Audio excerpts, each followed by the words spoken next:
আল্লাহ রাব্বুল আলামিনের আদেশে সব ফেরেশতারা আদম আলাইহিস সালামকে সিজদা দিল। সব ফেরেশতারা আদম আলাইহিস সালামকে সিজদা দিল, কিন্তু ইবলিস আল্লাহ তাআলার আদেশ অমান্য করলো। আল্লাহ তাআলার আদেশ অমান্য করে আদম আলাইহিস সালামকে সিজদা দিল না। আল্লাহ তাআলা ইবলিসকে জিজ্ঞাসা করতেছে, কি ব্যাপার, কেন তুমি আমার আদেশ মান্য করলা না? ক্বালা মা মানাআকা আন তাসজুদা লিমা আমারতুক ক্বালা আনা খায়রুম মিন খলাকতানি মিন নারিন ওয়া খলাকতাহু মিন তিন। শয়তানকে আল্লাহ তাআলা জিজ্ঞাসা করে, কোন জিনিস তোমাকে আমার এই আদেশ মানতে বাধা প্রদান করলো? শয়তান এবার আল্লাহ তাআলার এই নির্দেশ অমান্য করার যুক্তি আল্লাহ তাআলার সামনে পেশ করে বলতেছে, খলাকতানি মিন নার, সিজদা না করার কারণ হইল আনা খায়রুম মিন, আমি তার চাইতে ভালো, এই জন্য আমি তাকে সিজদা করি নাই। ভালো কেন?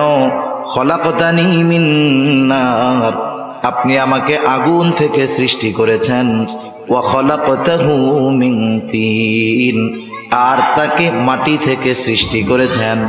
প্রত্যেকটা জিনিসের একটা মৌলিক বিষয় আছে।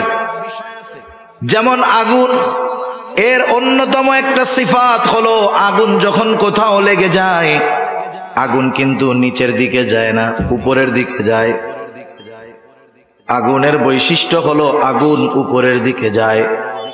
আর মাটি যত শক্তি দিয়ে উপরে নিক্ষেপ করা হোক না কেন, মাটির বৈশিষ্ট্য হলো মাটি নিচের দিকে যায়।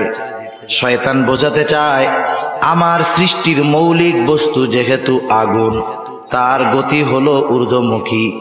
আদম সৃষ্টির মৌলিক বস্তু হলো মাটি, তার গতি হলো নিম্নমুখী। সেই জন্য ঊর্ধ্বমুখী একটা জিনিস নিম্নমুখী একটা জিনিসকে সিজদা করতে পারে না, আর যে ঊর্ধ্বমুখী সে নিম্নমুখীর চাইতে উত্তম। এই জন্য আমি আদমকে সিজদা করি নাই। মূল কথা হলো আল্লাহ তাআলার নির্দেশ, আদেশ, ফরমান আসার পর কোন যুক্তির পেছনে দৌড়ানো, এটা কোন মুমিনের জন্য শোভনীয় হতে পারে।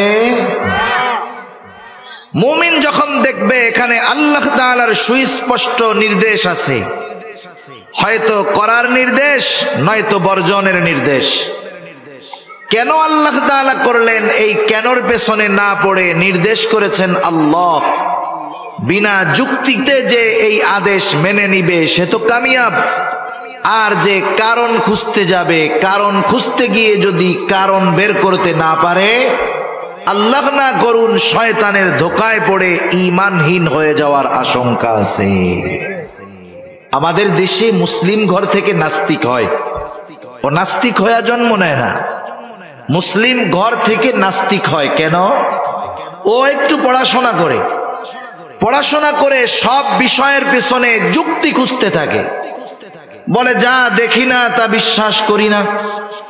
এই একটা সূত্রকে মূলনীতি মেনে যখন সে গবেষণা করতে যায়, দেখা যায় কোরআন হাদিসের বর্ণনার অনেক কিছু আছে সে দেখে না। সে দেখে না তাই মানে না, আর মানে না তাই ঈমানদারও আর থাকে না। ঠিক কিনা বলেন? এজন্য আল্লাহ তাআলার পক্ষ থেকে যখন কোনো নির্দেশ, আদেশ আসবে, নির্দ্বিধায় সেটা মেনে নিতে হবে আমাদের।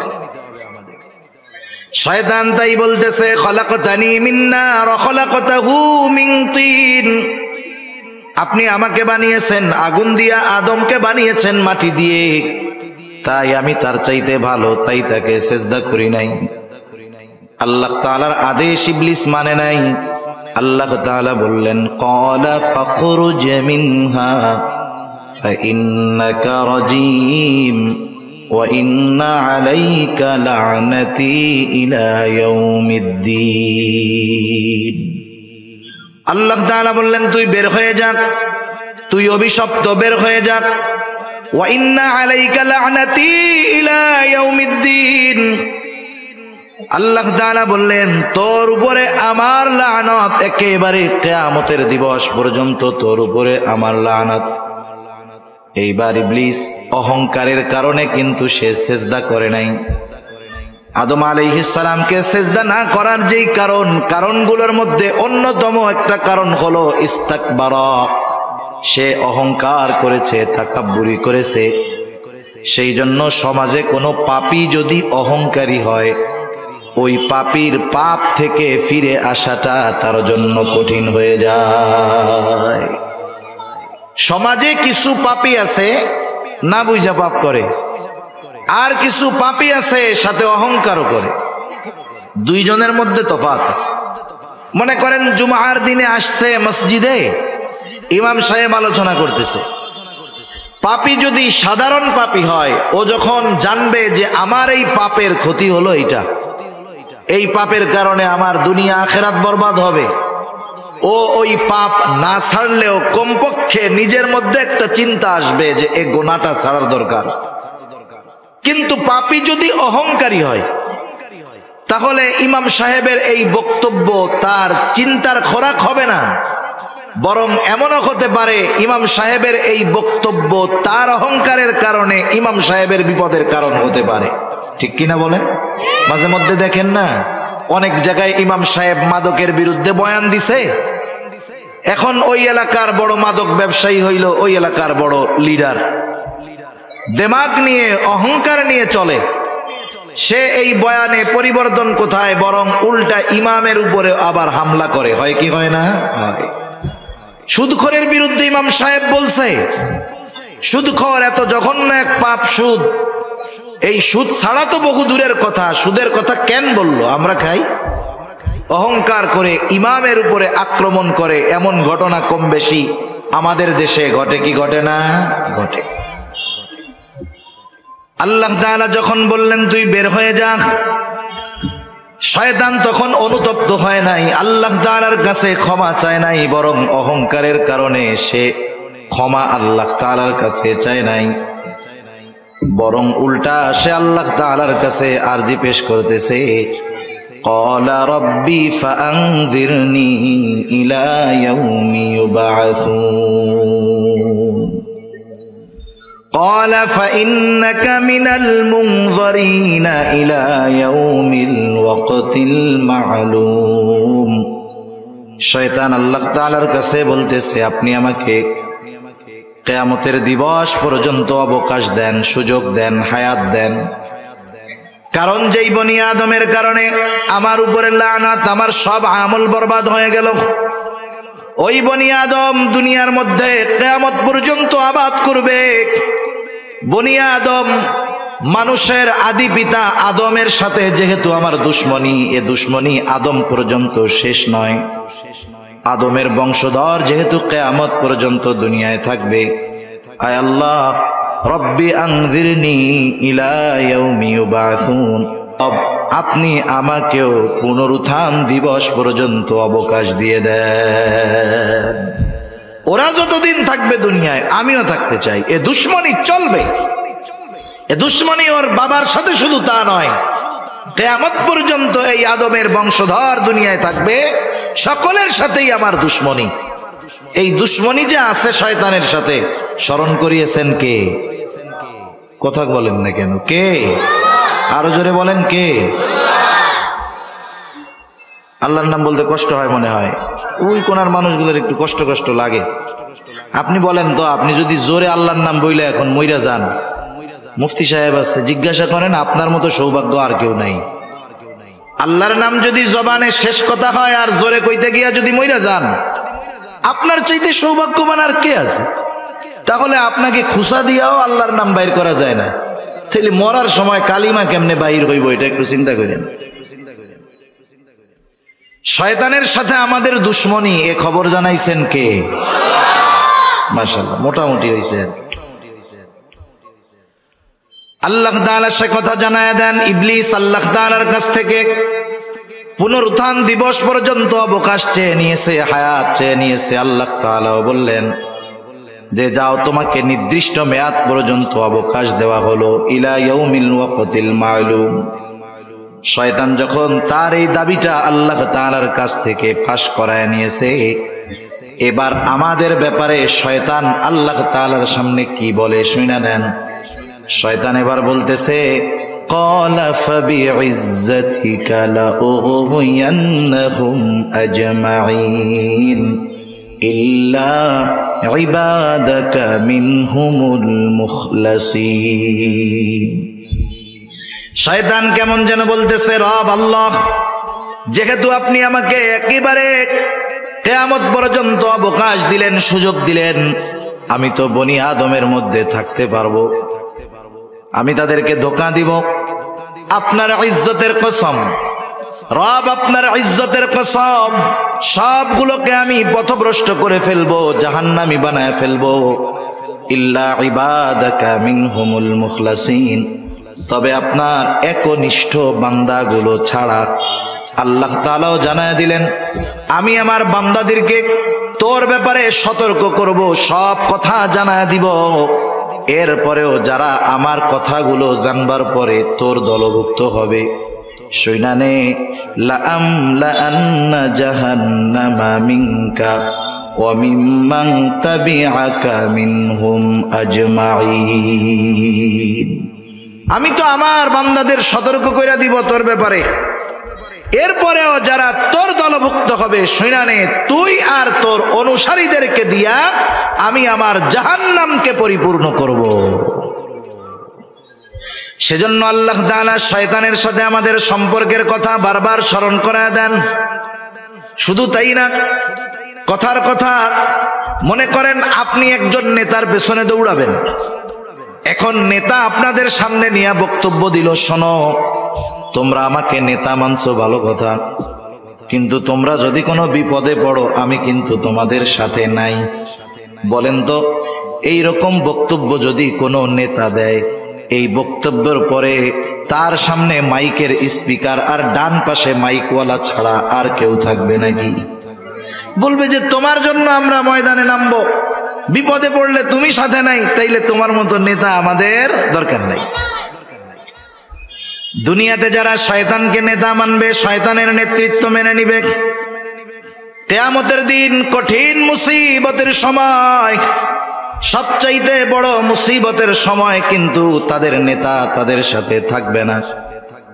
শয়তান সেই দিন তার অনুসারীদের সাথে কেমন আচরণ করবে, দয়াময় মালিক আল্লাহ রব্বুল আলামিন সেই দিন শয়তান তার অনুসারীদের সামনে কি কথা বলবে, কি বক্তব্য দিবে, সেই বক্তব্যটাও আল্লাহ তাআলা আমাদের জানায় দিয়েছে।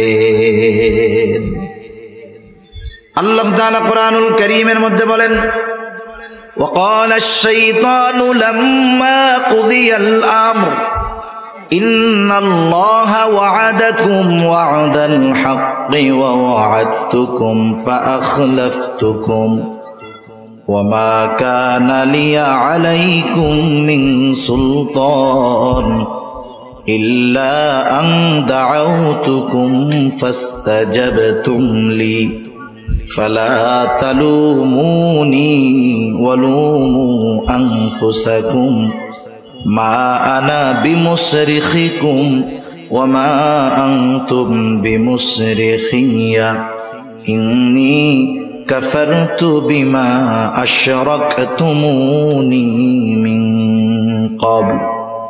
আল্লাহ তাআলা আমাদের জানায় দিলেন, কিন্তু বক্তব্যটা হলো শয়তানের, যেটা কিয়ামতের ময়দানে দিবে। আল্লাহ তাআলা আমাদেরকে জানায় দিয়েছেন কত আগে কি করবে সেই দিন শয়তান। আল্লাহ তাআলা বলেন, ওয়াকালা আশ-শাইতানু লাম্মা কুদিয়াল আমর, সব কিছুর যখন চূড়ান্ত ফয়সালা হয়ে যাবে, এইবার শয়তানের দলের অনুসারী যারা, তারা শয়তানকে খুঁজতে থাকবে যে আমাদের তো নিশ্চিত হয়ে গেল জাহান্নাম, কে আমাদের জন্য একটু সুপারিশ করবে। মৃত্যুদণ্ড যখন কারো কার্যকর হয়ে যায়, আপিল করে, জজ কোর্টে হইলে হাইকোর্টে, সুপ্রিম কোর্টে গিয়া করে, সুপ্রিম কোর্টে যদি রায় হয় রাষ্ট্রপতির কাছে গিয়া করে। ওরা চিন্তা করবে আমাদের জন্য তো জাহান্নাম অবধারিত, কিন্তু কে আছে আমাদের জন্য আজকে সুপারিশ করবে, আমাদেরকে এই বিপদ থেকে উদ্ধার করবে। দুনিয়ায় যেহেতু তারা শয়তানের সাথে ছিল, এইবার তারা শয়তানকে খুঁজতে থাকবে। তাফসীরের মধ্যে আসছে, দূরে তাকায় দেখবে ওই যে শয়তানকে দেখা যায়, এইবার সকলে মিলে শয়তানের দিকে দৌড় শুরু করবে। শয়তানও দৌড়াইতে থাকবে। কিছু দূর যাবার পর শয়তান তাদের দিকে ঘুরে ফিরে দাঁড়ায় যাবে। দৌড়ানো মানুষগুলো দাঁড়ায় যাবে, চিন্তা করবে এইবার বুঝি শয়তান আমাদেরকে কোনো আশার বাণী শোনাবে, যাতে করে আমরা এই বিপদ থেকে বাঁচতে পারবো। ওই দিন দাঁড়ায়া শয়তান গোটা দুনিয়ার শুরু থেকে নিয়ে শেষ পর্যন্ত তার যত অনুসারী ছিল তাদের সামনে যেই বক্তব্যটা দিবে আল্লাহ তাআলা সেই বক্তব্যটাই বলতেছেন। শয়তান প্রথমেই বলবে, ইন্নাল্লাহা ওয়া'আদাকুম ওয়া'দাল হক। শয়তান প্রথমেই বলবে, ইন্নাল্লাহা ওয়া'আদাকুম ওয়া'দাল হক, নিশ্চয়ই আল্লাহ তাআলা তোমাদের সাথে যা ওয়াদা করেছেন সব ওয়াদা সত্য। এখন প্রশ্ন হলো, আল্লাহ তাআলা কি ওয়াদা করছেন আমাদের সাথে? আল্লাহ তাআলার যত প্রতিশ্রুতি আছে, যত ওয়াদা আছে, সব ওয়াদা যদি বিশ্লেষণ করা হয় সারমর্ম হয় দুইটা। কয়টা? জোরে বলেন না, কয়টা? এত খুশা কথা কইলাম, এরপরেও আপনাকে দুইবার কওয়া লাগেছে। জোরে বলেন বলা রাখবে কেন? জিজ্ঞাসা করছি, যেটা নতুন কিছু জিজ্ঞাসা করছি। আগেই বলছি যে আল্লাহ তাআলা যত ওয়াদা দিয়েছেন সব ওয়াদার সারমর্ম দুইটা। এরপরে জিজ্ঞাসা করছি কয়টা? আগে হলো উত্তর বইলা দিছি, এরপরে জিজ্ঞাসা করছি। এরপরেও আপনারা মুখে কুলুপাইটা বসে থাকেন, নাকি কথা বলবেন না নিয়ত করছেন? একটু বললে হয় কি, ছোটবেলায়, এখন তো পোলাপান ঘুমাইতে বলবে যে আমার একটু মোবাইল দাও, গেমস খেলি, নাইলে ঘুম নাই। এটা বলে না এখনকার বাচ্চারা? একটু মোবাইল দাও, একটু কার্টুন দেখাও, নাইলে ঘুমাবো না। আমাদেরও মনে আছে যতটুকু, ছোটবেলায় আমাদের যখন ঘুমাইতে বলতো আমরা বলতাম যে গল্প শোনাও।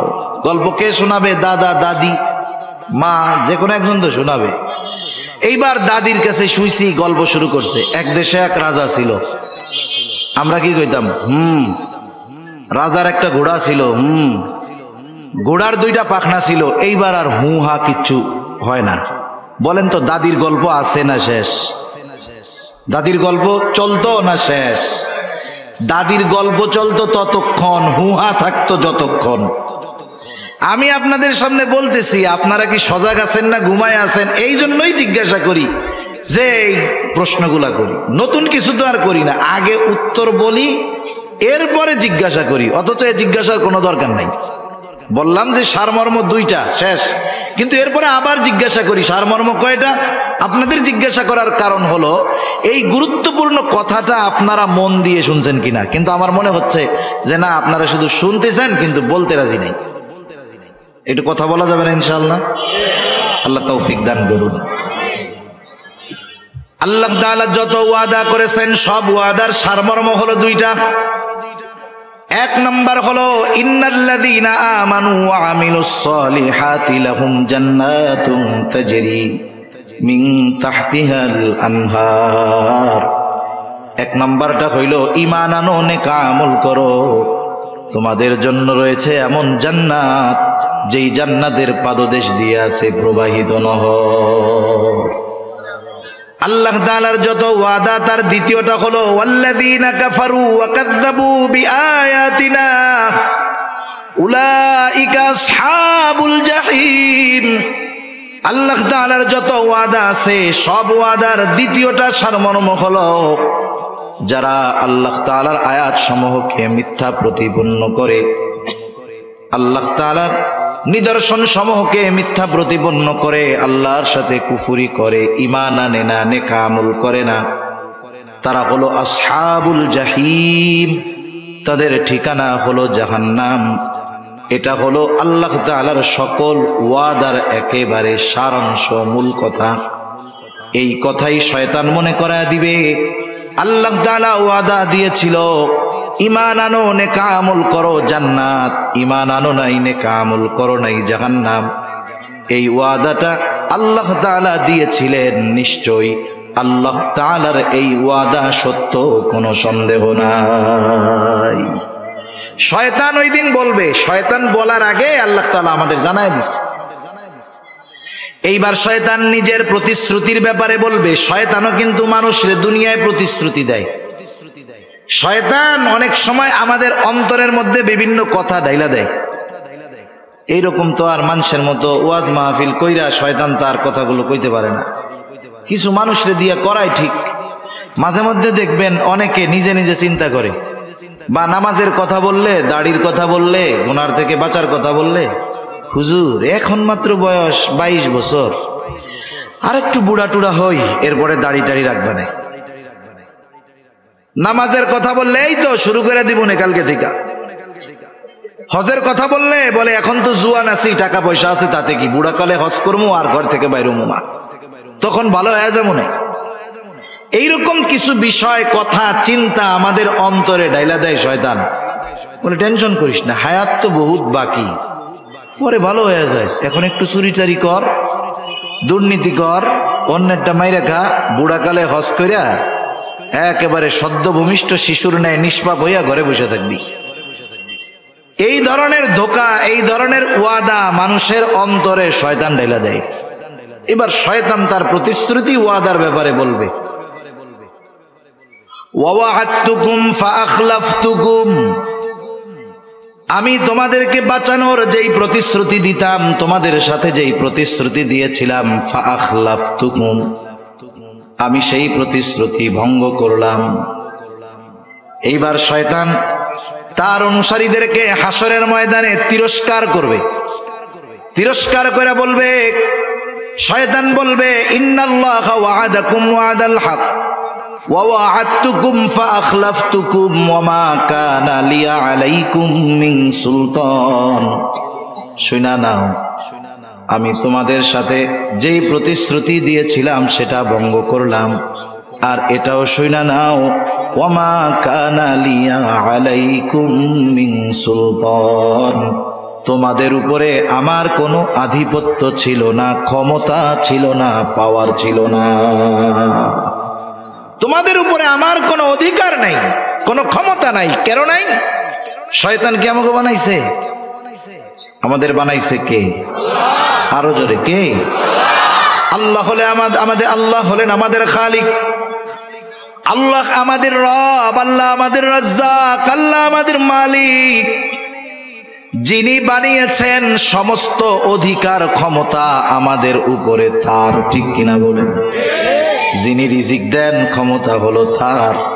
এই জন্য মাঝে মধ্যে দেখবেন অপরিচিত বা দূরের কোনো মানুষ যদি কোনো বিষয়ের আদেশ করে, অধিকার খাটাইতে চায়, তখন ছেলেটা জবাব দেয়, তুমি আমাকে এই কাজ করতে বলতেছো, তুমি কি আমার আব্বু লাগো নাকি?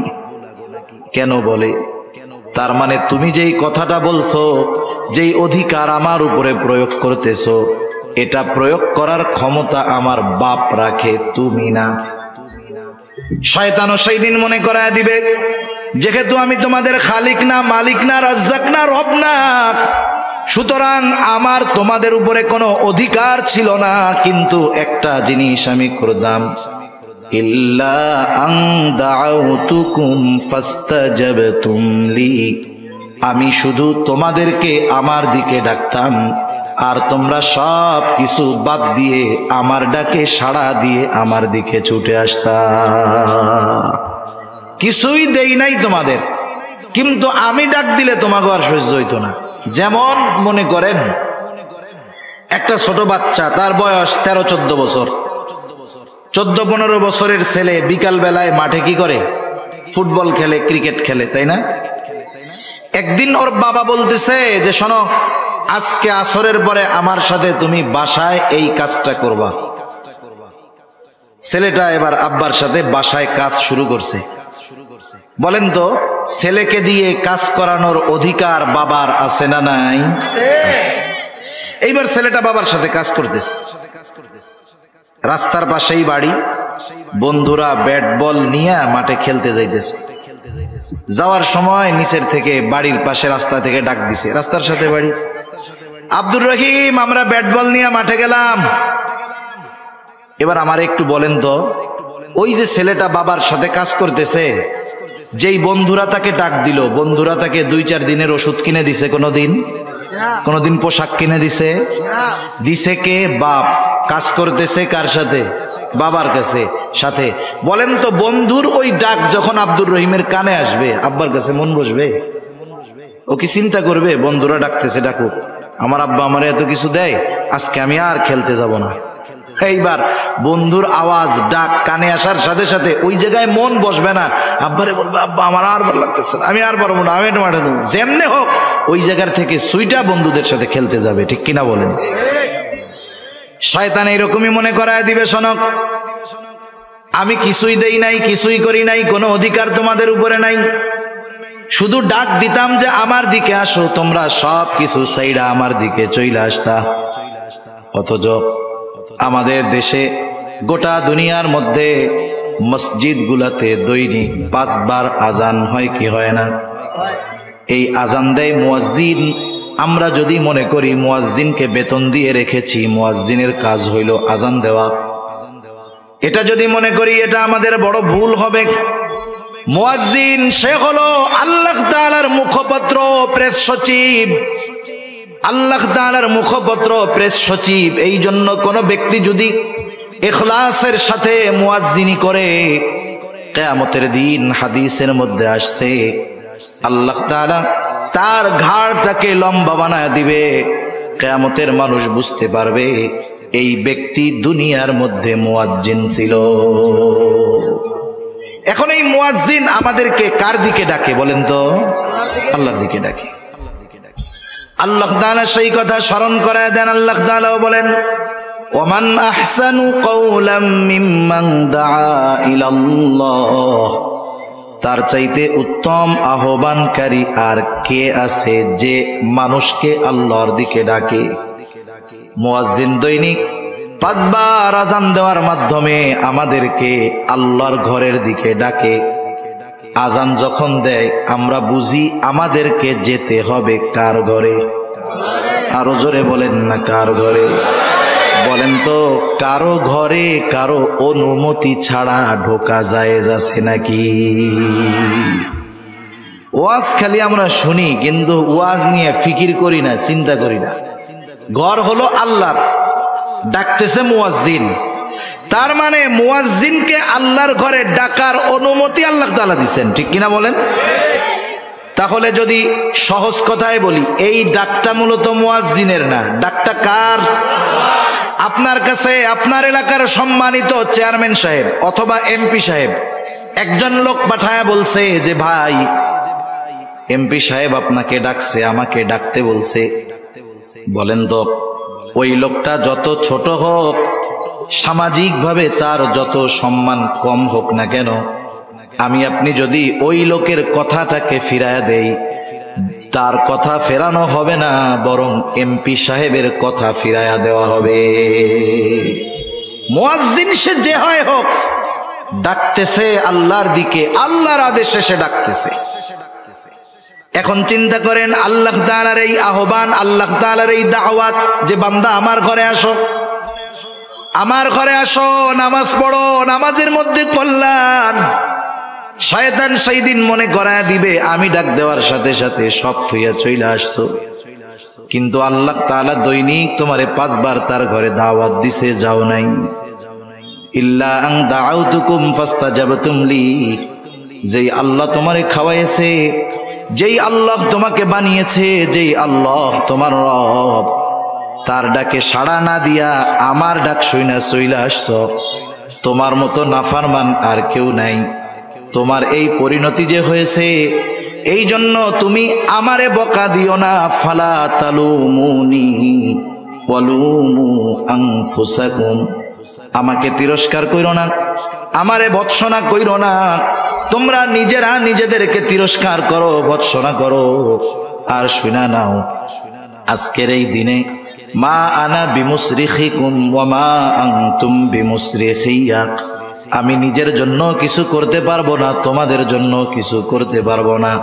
সাথে সাথে এটাও জেনে নাও, ইন্নী কাফারতু বিমা আশরাকতুমুনি মিন ক্বাবল। কিয়ামতের দিন শয়তান তার অনুসারীদের সাথে এই বক্তব্য দিয়ে সম্পর্ক ছিন্ন করবে। এটা যে করবে এ ব্যাপারে কোনো সন্দেহ আছে? না থাকার কারণ এই বক্তব্যটা আমাদের যিনি জানিয়েছেন তিনি কে? এখন বলেন, এত সুস্পষ্টভাবে দুশ্মনের পরিচয় বলে দেওয়ার পরেও, দুশ্মনের মিশন কর্মপন্থা সব কিছু বলে দেওয়ার পরেও কেউ যদি আল্লাহর আহ্বানে সাড়া না দিয়ে শয়তানের ডাকে সাড়া দিয়ে পরকালে ক্ষতিগ্রস্ত হয়, পাপে লিপ্ত হয়, বলেন তো এর মতো জালেম দুনিয়ায় আর কেউ আছে?